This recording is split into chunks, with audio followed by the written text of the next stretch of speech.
Hello guys, welcome back to the channel, welcome back to the garage, and welcome back to our 2020 F350 Super Duty, our new Power Stroke. So the title of the video is not clickbait. We actually did have to take the truck back to the dealer. We dropped it off the other night and got it back the next day. It wasn't really a big deal. We'll go into that here in a second.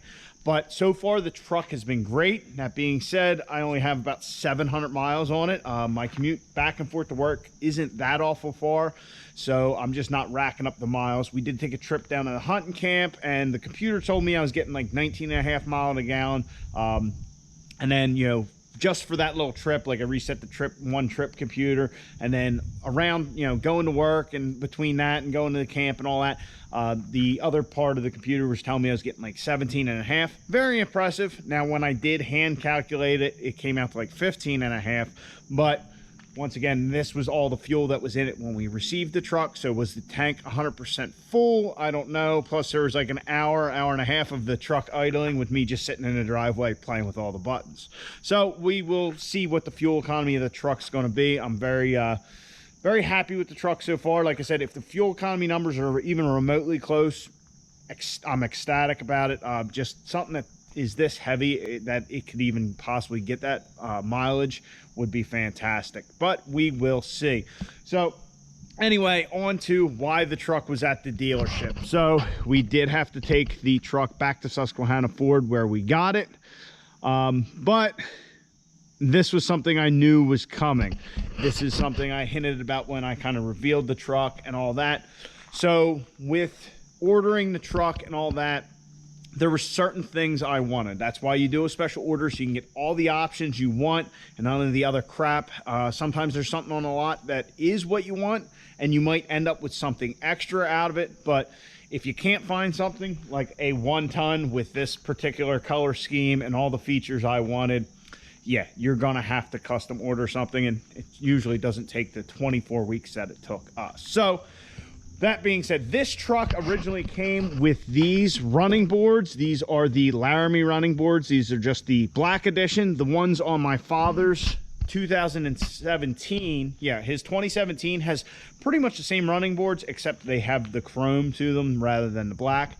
So when I ordered the truck, it was coming with the running boards, and I just really do not like the look of a running board on a truck. I prefer it without it. It looks much cleaner and all that. But I still wanted a step because these trucks just sit so high. It was definitely going to be nice to have a step to, you know, get up in the truck and not destroy the seat. So I worked that out with the dealer, because with the Laramie, I keep using the Dodge terms, with the Lariat Sport package, which was our grill, matching bumpers, all our black accents, all you could get was those running boards. You couldn't get anything else. Well, like I said, I don't like the look of a running board, so Ford offers a power step, but I couldn't get it on this truck. So that's the other nice thing. When you order something, you can talk to the dealer and say, hey, look, I want this. What can we do to make it work? And, you know, we got them. Look, we can work with you on that.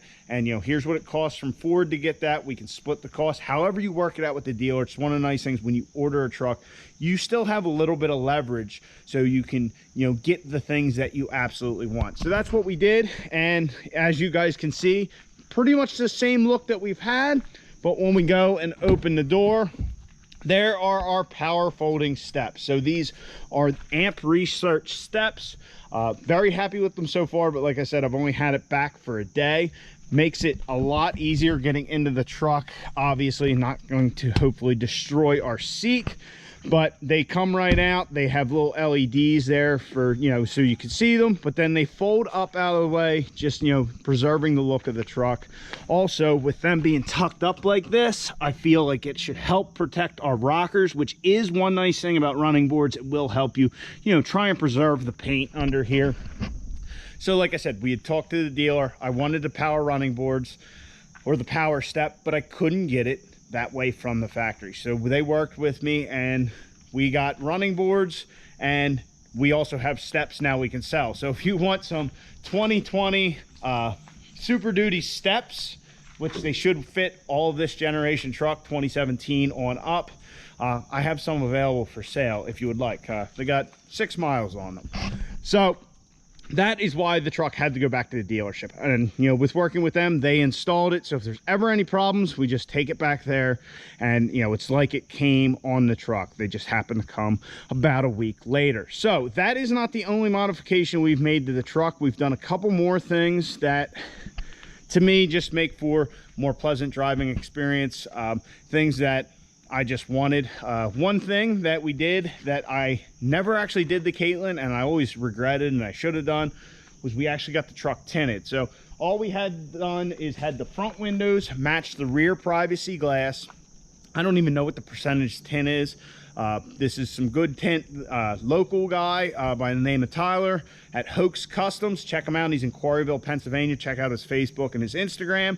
He does truck accessories, tinting, all that. I just said, look, I want it to match the back, and the tint he uses is like a lifetime guarantee. It won't turn purple, any of that kind of crap. If we ever have an issue, we can get with him and get it all sorted out. That being said, it is also like, it prevents like 100% of UVA rays and like 80% of UVB, which is all the heat and whatnot. But very happy with the tint so far. It looks great. It is exactly like the rear of the truck. We also had Ty put in a brow for us. So we have this brow up top, and it doesn't impede my vision hardly at all. It is just the right height for me. I talked to him, I said, look, I don't want to feel like I'm looking underneath of it. I just want to, you know, be able to look, but this will help with the glare, like leaving work and stuff like that. So that was kind of a thing that I wanted, and like I said, I didn't want it so I felt like I was kind of looking under it, because when we got the race truck, it had some like a very thick brow on it, and that's how I felt driving that truck with the factory glass. Like I was looking under that tint, and I really hated it. So the other thing we've already done to the truck is we actually got a tonneau cover. We got a hard folding tonneau cover. This is the same one I had on Caitlin. This is the Backflip MX4. I absolutely loved it on Caitlin and had this truck. Like I said, I went down to the hunting camp. I had my big cooler in the back, and you know, it just kind of felt naked. You stop somewhere, even if you're stopping, running in the convenience store, all your stuff's kind of hanging out there. Anybody can look over and see. Now these, if you wanted to break into them, let's be honest, it's not hard. They're just on top there. They're plastic clips, but the whole thing of out of sight, out of mind is so phenomenal. You can have it in there, and people probably just won't mess with it for the simple fact they don't know if there's ever anything even in there to look at. So like I said, this is something I had on Caitlin, and I loved it. You can just fold it up out of the way. You know, if you have something sticking up, you know, when we get another trailer with a gooseneck, we'll still be able to use our gooseneck hitch and all. We can, you know, fold this thing up. We can even take it out if we want. Just making for a more secure bed. What I found with the one in Caitlin is that it is not 100% waterproof, but going through the car wash, you'd only have like a little bit of water here and there. It does have some drains for the rails, but just something that ever since I had that on Caitlin is now a necessity for me to be able to put stuff in my bed and nobody know it's there. Also, I picked up at Tractor Supply this little bar. It's like a cargo bar. I forget what they call it. A friend of mine had one. I thought it was a good idea. Basically, if you have a 5-gallon bucket, a gas can, whatever, you can set that bar wherever you want. It just ratchets against the side of the bed, and you can keep whatever it is from sliding to the front of the truck. I saw the reviews online. People were saying, oh, you know, it won't hold stuff back. Well, if you have this thing sitting a foot back and you have something with some weight and it can get some momentum, yeah, that bar is not going to hold up.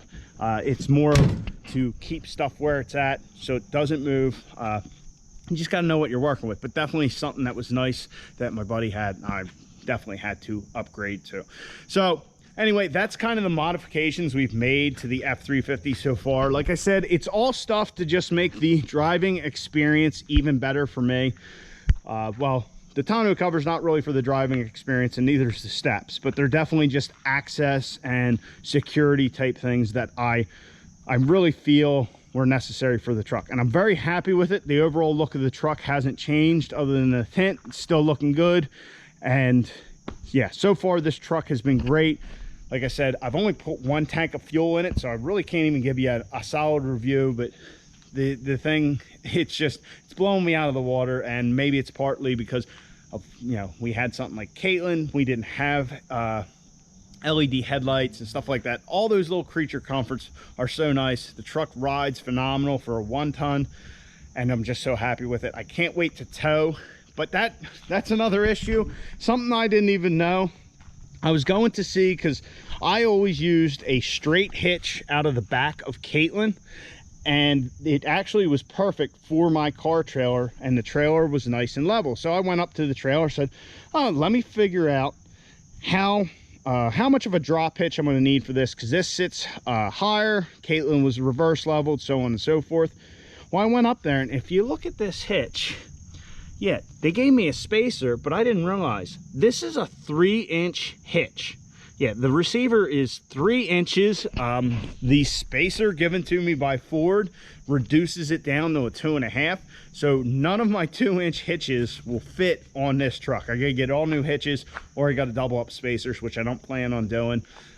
Yeah, I didn't even know that was a thing. So apparently hitches have gotten that wild, because if you look at the hitch, the rating on the hitch is kind of absurd.